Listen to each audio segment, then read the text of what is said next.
Herald पर हल्ला बोल।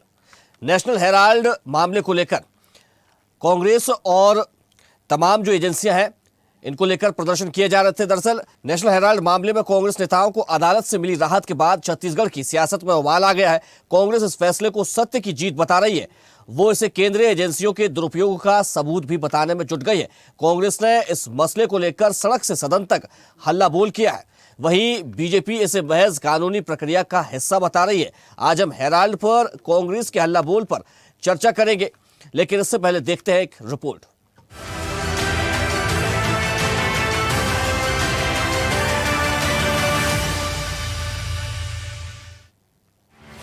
नेशनल हेराल्ड मामले को लेकर केंद्रीय जांच एजेंसियों की कार्रवाई के विरोध में कांग्रेस ने छत्तीसगढ़ में जोरदार प्रदर्शन किया। कांग्रेस नेताओं और कार्यकर्ताओं ने केंद्र सरकार पर आरोप लगाया कि विपक्ष की आवाज को दबाने के लिए सरकार ईडी और आयकर विभाग जैसी एजेंसियों का दुरुपयोग कर रही है। इस मसले को लेकर विधानसभा के शीतकालीन सत्र में भी हंगामा देखने को मिला। कांग्रेस विधायक हाथों में तख्तियां लेकर सदन पहुंचे और जमकर नारेबाजी की। शून्यकाल के दौरान विपक्ष ने केंद्रीय एजेंसियों के दुरुपयोग को लेकर स्थगन प्रस्ताव भी पेश किया, लेकिन आसंदी ने प्रस्ताव को अस्वीकार कर दिया, जिससे विपक्ष के विधायकों ने जमकर हंगामा किया। एजेंसी जो है वो लोकतंत्र की मजबूती के लिए है, ये नहीं है कि विपक्ष को खत्म करने के लिए। अभी ताजा उदाहरण मैंने बताया, छत्तीसगढ़ में भी इसी प्रकार के लोग बदले के भावना से कार्रवाई कर रहे हैं। आज न्यायालय में 164 के बयान, जो फरार व्यक्ति 164 बयान, कलम बंद बयान करा। ये तो वैसे भी जो आदमी कोर्ट से फरार है, तो उसे पहले गिरफ्तारी होना चाहिए, और आईओ जो जांच अधिकारी है उसके साथ घूम रहा है। इधर बीजेपी ने कांग्रेस के प्रदर्शन को आंदोलन का एक राजनीतिक स्टंट बताया। बीजेपी के प्रदेश अध्यक्ष किरण सिंहदेव ने कहा कि मामला अभी न्यायालय में है। अगर कांग्रेस नेता निर्दोष हैं, तो उन्हें अदालत में अपनी बात रखनी चाहिए। ये क्रम चल रहा है। आपने देखा है कि किस प्रकार से हमारे सेंट्रल लीडरशिप सोनिया जी, राहुल जी, खड़गे जी, इनके खिलाफ ईडी का नोटिस भेजा गया। उनको 50 घंटे तक की पूछताछ की गई, बेल लेने के लिए बाध्य किया गया, और ईडी कोर्ट के द्वारा आदेशित किया गया कि ये सोनिया जी, राहुल जी और खड़गे जी के खिलाफ ईडी ने चार्जशीट पेश किया गया है, ये चलने लायक ही नहीं है। न्यायालय का जो विशेष अधिकार है उसने जो भी संज्ञान लिया है, कोई मामला खत्म थोड़ी हुआ है। अगर वो हम तो शुरू से इस बात को बोलते हैं, तो जब दोषी हैं तो फिर तो जो हो कार्रवाई न्याय संगत कार्रवाई होगी वो होगी, और जब दोष नहीं होगा तो कोई मामला नहीं है। लेकिन समस्या ये है कि इसमें सिर्फ जो मुझे जहाँ तक जानकारी है गिरफ्तारी वगैरह पर रोक का है, बाकी मामला तो है ही।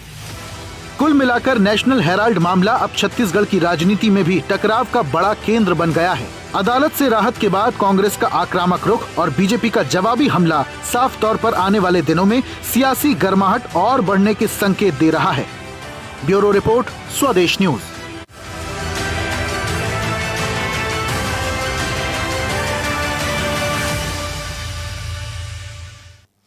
तो नेशनल हेराल्ड मामले में गांधी परिवार को राहत मिली है। वहीं छत्तीसगढ़ में कांग्रेस ने मोर्चा खोल दिया, हल्ला बोल कर दिया है। इसी मुद्दे पर करेंगे चर्चा, लेकिन सबसे पहले परिचय करवा देते हैं अपने मेहमानों से। हमारे साथ भाजपा प्रवक्ता जसविंदर सिंह बग्गा जी जुड़ गए, आपका बहुत स्वागत है। साथ ही डॉक्टर शिल्पा देवांगन, प्रवक्ता कांग्रेस, हमारे साथ जुड़ गए हैं, आपका भी बहुत स्वागत है। मैं चर्चा की शुरुआत जसविंदर सिंह बग्गा जी से करूंगा। जसविंदर जी, देखिए, नेशनल हेराल्ड मामले को लेकर लंबे समय से ईडी की कार्रवाई चल रही थी। राउज एवेन्यू कोर्ट ने इस पर सुनवाई की और इस पूरे मामले को लेकर उन्होंने खारिज कर दिया है। और अब इस मामले के बाद से छत्तीसगढ़ में किस प्रकार की सियासत देख रही है कांग्रेस, कर रही है, हल्ला बोल कर दिया है, मोर्चा खोल दिया गया है, क्या कहेंगे?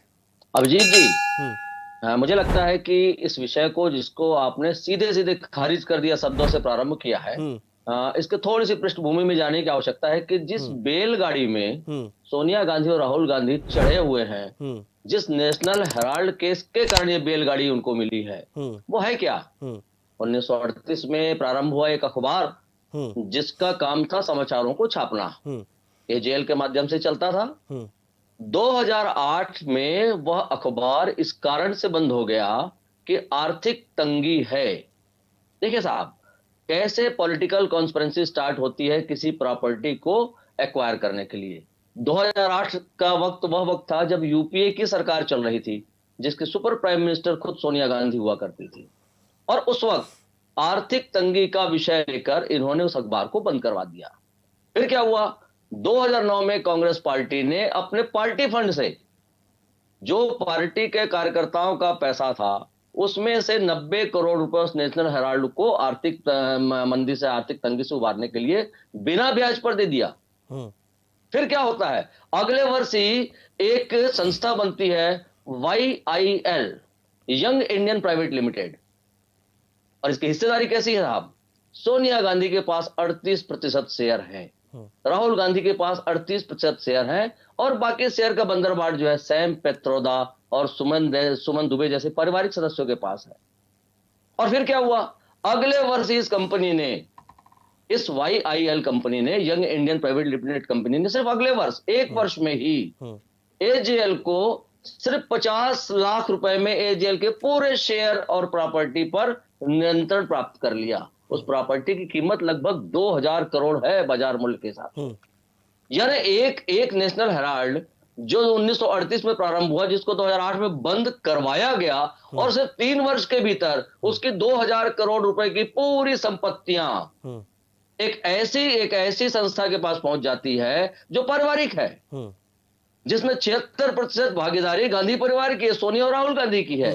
और ये सीधा धोखाधड़ी का, सीधा कैसे गैर कानूनी तरीके से संपत्ति, लेकिन राहुल रेवेन्यू कोर्ट ने जो राहत दी है गांधी परिवार को, उस पर क्या कहेंगे फिर आप? मैं कह रहा था आपको, असल में 2 अलग अलग केसेस हैं। मैं आपको सिर्फ पहले केस की कहानी बता रहा था, इसलिए कि आपने अपनी शुरुआत ही उस तरीके से कर दी थी अभिषेक जी, अभिजीत जी, कि मुझे इस विषय को थोड़ा सा नीचे जाके बताना पड़ा। ठीक है। और ये विषय वो था नेशनल हेराल्ड का, जिसपे 2012 में वरिष्ठ नेता सुब्रमण्यम स्वामी, वरिष्ठ एडवोकेट सुब्रमण्यम स्वामी ने एक शिकायत दर्ज की थी, जिसके आधार पर सीबीआई ने केस दर्ज किया था। और उस केस के आधार पे सोनिया गांधी, राहुल गांधी को अदालत का सम्मन जारी हुआ और वो जमानत पर रिहा है। और तब मैंने कहा वो बैलगाड़ी पर है इस नेशनल हेराल्ड केस के कारण। और जिस विषय का आप उल्लेख कर रहे थे, वो 17-18 में जब ईडी ने मनी लॉन्ड्रिंग केस प्रारंभ किया इनके खिलाफ, और जब मनी लॉन्ड्रिंग का केस उन्होंने दिल्ली की कोर्ट में डाला, जो चार्जशीट के ऊपर उन्होंने डाला और कहा कि कोर्ट इस पर संज्ञान ले, तो कोर्ट ने सिर्फ इस चार्जशीट पर संज्ञान लेने से इनकार किया है, केस को खारिज नहीं किया है। उन्होंने कहा है, उन्होंने केस के मेरिट पर भी कोई बात की है, उन्होंने यह नहीं कहा है कि आरोप सही है या गलत है। उन्होंने सिर्फ यह कहा है कि इस चार्जशीट पर संज्ञान इसलिए नहीं ले जा सकता क्योंकि पहले FIR दर्ज नहीं हुई थी। सिर्फ एकदम तकनीकी मामला है ये, और इस पर कांग्रेस को खुश होने की आवश्यकता नहीं, ना उनके नेताओं को खुश होने की आवश्यकता है। ये सिर्फ तात्कालिक राहत है, मान के चलिए अभिजीत जी, यह केस चलेगा। अदालत ने स्पष्ट कहा है कि ईडी को अपना केस चलाते रहना चाहिए। और जिस दिन दिल्ली की कोर्ट, दिल्ली पुलिस अपनी जो EOW की उनकी जांच चल रही है, उसमें जो चार्जशीट प्रस्तुत करेगी, उस चार्जशीट के आधार पर ईडी एक और चार्जशीट लगाएगी। और विश्वास मानिए, कानून में जीत सत्य की होगी। जिन्होंने इन परिसत्यों के साथ जिस प्रकार से धोखाधड़ी किया और कब्जा किया है, और जिन्होंने जिस प्रकार से 420 का केस किया है, ठीक है, उन पर कार्रवाई तो होगी ना। ठीक है, शिल्पा जी क्या कहेंगे? सबसे पहले तो मैं कहूंगी सत्यमेव जयते, सत्य की विजय होती है। आज का दिन सत्यमेव जयते के लिए बहुत बड़ा दिन है। सत्य परेशान हो सकता है परंतु पराजित नहीं हो सकता है। दिल्ली कोर्ट ने दिल्ली कोर्ट के इस फैसले ने, भले ही उन्होंने आज जो फैसला दिया है कि FIR नहीं हुई थी इसलिए केस को नहीं लिया जा रहा है, माना नहीं जा रहा है, तो ये जो चीज है वो साबित करती है कि झूठ और बेबुनियाद तरीके से जिस प्रकार से राजनीति करते हुए भारतीय जनता पार्टी ने बड़े बड़े महल बनाए थे, आज वो महल गिर गए, रेत के ढेर हो गए। तो मैं तो यही कहूंगी कि आज बाबा साहब जी का जो संविधान था, जो न्याय व्यवस्था थी, जो न्यायपालिका थी, उस पर हम सबको गर्व है। आज भी हम सबको विश्वास करना चाहिए। मुझे लगता है कि आज भी ये न्यायपालिका की जो ताकत है वो सर्वोपरि है। शिल्पा जी जो शब्द है, देखिए राष्ट्रीय ठीक उद्घोष है, जो है ठीक है। देखिए वो कांग्रेस के जब समय जब से ही पक्ष में राष्ट्रीय उद्घोष फैसला आता बना है तो कांग्रेस न्यायपालिका की बात करने लगती है, लेकिन जब वही न्यायालय कांग्रेस के नेताओं पर किसी प्रकार का कोई फैसला सुना देता है जो नहीं, उनके उनके उनके अनुकूल नहीं रहता है, तो फिर उसी न्यायपालिका को देखिए, कटघरे में अभिजीत कांग्रेस जी, खुद इस खड़ा बात कर में देती है। मैं तमाम सारे नेताओं के बयान आए हैं सामने। बहुत बहुत अच्छा प्रश्न पूछा है आपने अभिजीत जी। मैं एक बात बता दूं, छत्तीसगढ़ की ही बात कर लीजिए। तमाम संवैधानिक एजेंसियों के दुरुपयोग करके जिस प्रकार से हमारे नेताओं के ऊपर, छत्तीसगढ़ के नेताओं के ऊपर जिस प्रकार से आरोप लगाए गए हैं और उन्हें जेल में ठूंसा गया है, उस मामले में अभी फैसला नहीं आया है। और इस मामले में हम बार बार कहते हैं कि हमें न्यायपालिका पर भरोसा है और आज समझ में आता है, आज हमें और विश्वास है कि हमें न्यायपालिका पर पूरे देश को, पूरी जनता को विश्वास है। पूरे देश के जब न्यायपालिका पर विश्वास है, भरोसा है, तो फिर सड़कों को क्यों चुना गया है प्रदर्शन के लिए? देखिए, कांग्रेस जो है जनता के मुद्दों के लिए, सत्य के लिए, लोकतंत्र की रक्षा के लिए सड़क से सदन तक लड़ाई करती है और करती रहेगी। अधिकारों की रक्षा के लिए, जनता के अधिकारों की रक्षा के लिए सड़क से सदन तक लड़ाई करती है और करती रहेगी। भूल गई इसलिए जनता के हक की लड़ाई और लोकतंत्र की हत्या कैसे कर दी थी आपके प्रधानमंत्री ने। ठीक है, ठीक है जसविंदर जी, मैं आऊंगा आपके पास।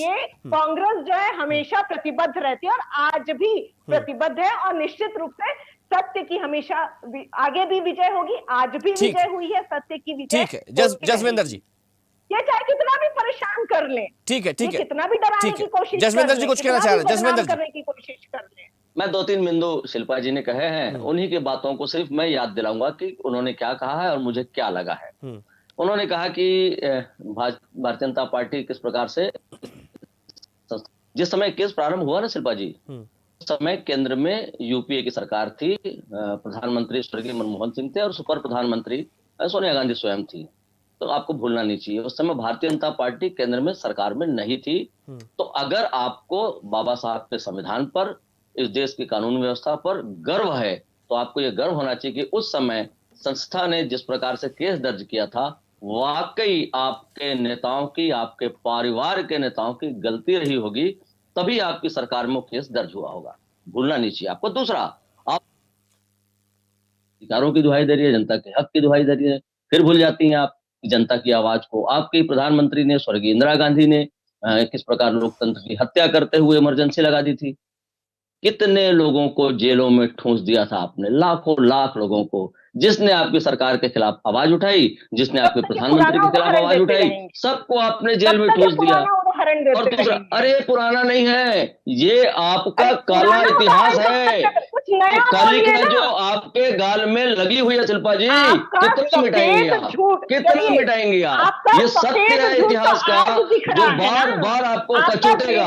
आपने इस देश में लोकतंत्र की हत्या की थी और वो हत्या का जिन बार बार निकल के बाहर आता है। कहने दे मुझे, मैंने आपको रोका नहीं था शिल्पा जी, मैंने आपको रोका नहीं था, मुझे कहने दीजिए। आपने जो इतिहास में गलतियां की है, देश उनको याद करता है। मुझे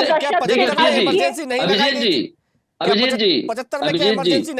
जी, देखिए, इमरजेंसी पर पूरी चर्चा, पूरी डिबेट हम कर चुके हैं, इमरजेंसी पर कर चुके हैं। आज क्या देश में महंगाई नहीं है? आज क्या देश का ध्यान बेरोजगारी पर नहीं जाना चाहिए? आज क्या मूल मुद्दों पर नहीं जाना चाहिए? मैं मूल मुद्दे पे कह रहा हूँ, आपने छेड़ा है ना, आपने विषय छेड़ा।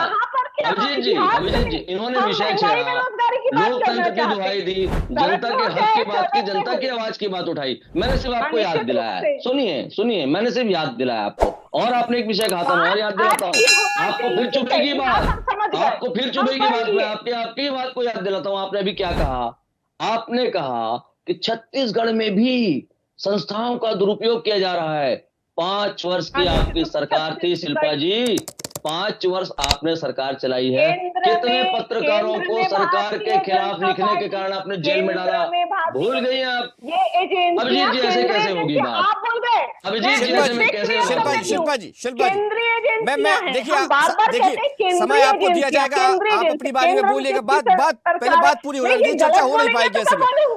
ठीक है ना, मैं आऊंगा आपके पास, आपको समय मिलेगा, आप बोलिएगा, ठीक है, बात रखिएगा, मैं आऊंगा, ठीक है शिल्पा जी, ठीक है जसविंदर जी बात पूरी कीजिए, ठीक है जसविंदर जी बात पूरी कीजिए। अभिजीत जी, मैंने सिर्फ उनकी उन बातों को दोहरा के अपने तर्क रखने की कोशिश की है। अगर मेरे तर्क चुभ रहे हैं तो मान के चलिए सत्य मैं कह रहा हूँ, सत्य कड़वा होता है ना शिल्पा जी, आप तो डॉक्टर हैं।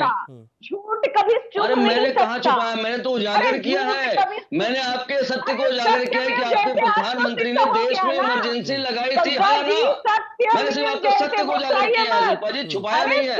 छुपाने की कोशिश आप कांग्रेस कर रही है लगातार पिछले 50 वर्षों से। तकलीफ आपको है, आपने जनता की आवाज दबाई थी, संविधान की हत्या की थी, लोकतंत्र की हत्या कर दी थी, मैंने आपको सत्य को उजागर किया है शिल्पा जी। जो कांग्रेस में आपकी प्रधानमंत्री ने देश में लोकतंत्र की हत्या के नाम से इमरजेंसी थोपी थी, और हमारे लोगों ने उस जनता की आवाज के लिए 19 महीने तक जेल में हमारे लोग रहे थे शिल्पा जी, भूल जाती हैं। चलिए तो इतिहास पर जा रहे हैं आप, मैं इतिहास पे कहाँ जाऊंगा अभिजीत जी। अच्छा शिल्पा जी मैं छत्तीसगढ़ से थोड़ा इतर आपको ले जाना चाहूंगा। एक प्रदेश जहां पर एक जस्टिस फैसला सुनाते हैं और उनके फैसले में एक धार्मिक स्थल रहता है, और उस फैसले पे जब वो अपनी टिप्पणी कर देते हैं, फैसला सुना देते हैं, तो आपकी ही जो पूरे सरकार है वहां पर है, आपके घटक दलों की वहां पर सरकार है, फिर उस जस्टिस के खिलाफ आप लोग महाभियोग लाने की बात कर देते हैं। अब कहां रही न्यायपालिका, और कहां रही न्यायपालिका में आपकी शिद्दत? देखिए, जहां जहां जो चीजें आपत्तिजनक लगेंगी उसके खिलाफ आवाज उठाने का अधिकार है कि नहीं लोकतंत्र में? एक बात बताइए, बाबा साहब का संविधान है ना, संविधान है ना, दिया जलाना आपत्तिजनक है, मंदिर में दीपक जलाना आपत्तिजनक है, मंदिर में दीपक जलाना आपत्तिजनक है, मंदिर में दीपक जलाना आपत्तिजनक है क्या? मंदिर में दिया जलाना आपत्तिजनक है क्या शिल्पा जी? धर्म के नाम पे राजनीति करिएगा। अरे वो विषय जो अभिजीत जी ने विषय आपको दिया है वो वही विषय है, ये धर्म के नाम पे नहीं है, ये धर्म के नाम पे। छोटी सी बात आपसे पूछ ली, आप न्यायपालिका पर भरोसा जताने की बात कर रही थी, और उसी का जवाब आपसे बग्गा जी भी मांग रहे हैं, जसविंदर जी भी पूछ रहे हैं। भरोसा मैं आज भी बोल रही हूँ, मैं आज भी बोल रही हूँ, विषयांतर करने की कोशिश एक जगह भरोसा जब फैसला पक्ष में आ गया, दूसरी जगह जब आपका हित साबित नहीं हो रहा है तो आप महाभियोग ले आएंगे, जज के खिलाफ सभी पूरी टीम बैठ जाएगी।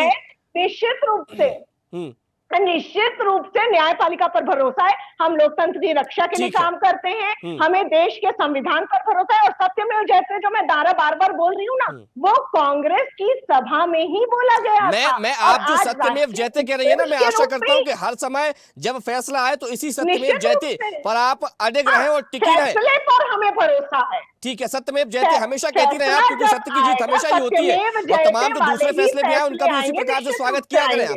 ठीक है जसविंदर जी बात पूरी कीजिए। स्वागत करते हैं, ठीक है शिल्पा, ठीक है मैं आऊंगा, जसविंदर जी बात पूरी कीजिए।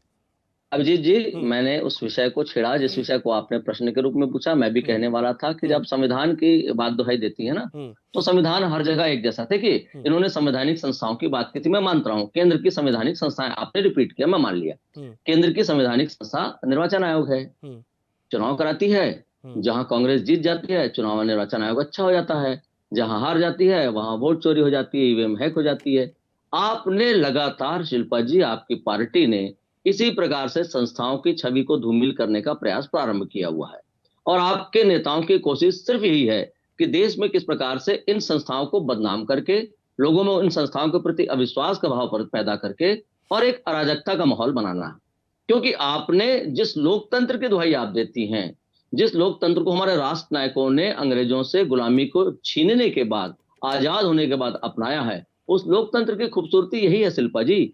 यहाँ पक्ष भी है, विपक्ष भी है, लेकिन हम सब पक्ष और विपक्ष के ऊपर जो निर्णायक सत्ता है वो हमारे लोकतंत्र के पहरुआ मतदाताओं की है, और मतदाता फैसला सुनाता है, मतदाता का फैसला बड़ा स्पष्ट आता है और एक तरफ दिखता है। देखिए, हम 2024 के चुनाव में कुछ पीछे हुए, 240 सीटें जीते लोकसभा के चुनाव में, आपने 99 सीटें जीती, आपकी सीटें बढ़ी, डबल हो गई, हमने स्वीकारा, आपको स्वीकारना चाहिए था। लेकिन उसके बाद हमने अपनी गलतियों को कोर्स करेक्शन करते हुए, सुधार के, अपनी मजबूती के साथ काम करते हुए हमने लगातार हरियाणा में, महाराष्ट्र में, दिल्ली में और अब बिहार में हमने लोगों के साथ कनेक्ट करके चुनाव को जीता। लेकिन आपके राष्ट्रीय नेतृत्व ने कभी भी निर्वाचन आयोग पर इस बात के लिए ताली नहीं बजाई कि उन्होंने निष्पक्ष चुनाव कराए हैं। आप जब जब हार रही हैं, आपने निर्वाचन आयोग को कटघरे में खड़े किया है। आपके खिलाफ जब भी कोई, आपके पक्ष में कोई जब जिस समय निर्णय नहीं आता है, आप सुप्रीम कोर्ट तक को कटघरे में खड़े करने को तैयार रहती हैं। आपने लगातार मुख्य न्यायाधीश के ऊपर टिप्पणियां की हैं, आपने निर्वाचन आयोग के ऊपर टिप्पणियां की हैं, आपने ईडी, सीबीआई, आईटी, आपने हर संविधान की संस्थाओं के ऊपर टिप्पणी करके देश में एक भ्रम का वातावरण बनाने की कोशिश की है, और वही कोशिश आज भी हो रही है। सिर्फ शाब्दिक रूप से सत्यमेव जयते कह देने से नहीं, आपको मन से स्वीकारना होगा शिल्पा जी कि सत्यमेव जयते ही होता है। समय की सीमा है, चर्चा को विराम देना पड़ेगा। जसविंदर जी, समय हो गया, समय मुझे इससे ज्यादा इजाजत नहीं देता है चर्चा के लिए। हमारे साथ जुड़ने के लिए जसविंदर जी आपका बहुत धन्यवाद, और शिल्पा जी आपका भी बहुत शुक्रिया। तो नेशनल हेराल्ड मामले में बड़ी राहत गांधी परिवार को मिली है। उसके बाद से छत्तीसगढ़ में भी कांग्रेस फुल मूड में नजर आई, हल्ला बोल देखने को मिला, मोर्चा खोल दिया कांग्रेस ने, और नेशनल एजेंसियों के खिलाफ और सरकार पर यह आरोप लगाया कि नेशनल एजेंसियों का दुरुपयोग सरकार कर रही है। फिलहाल चर्चा में इतना ही। देखते रहिए स्वदेश न्यूज, सबसे पहले देश। देखते रहिए स्वदेश न्यूज। अगर आप इस वीडियो को सोशल मीडिया हैंडल फेसबुक या इंस्टाग्राम पर देख रहे हैं तो हमें फॉलो करें, अगर यूट्यूब पर देख रहे हैं तो सब्सक्राइब करें और बेल आइकन दबाना ना भूलें।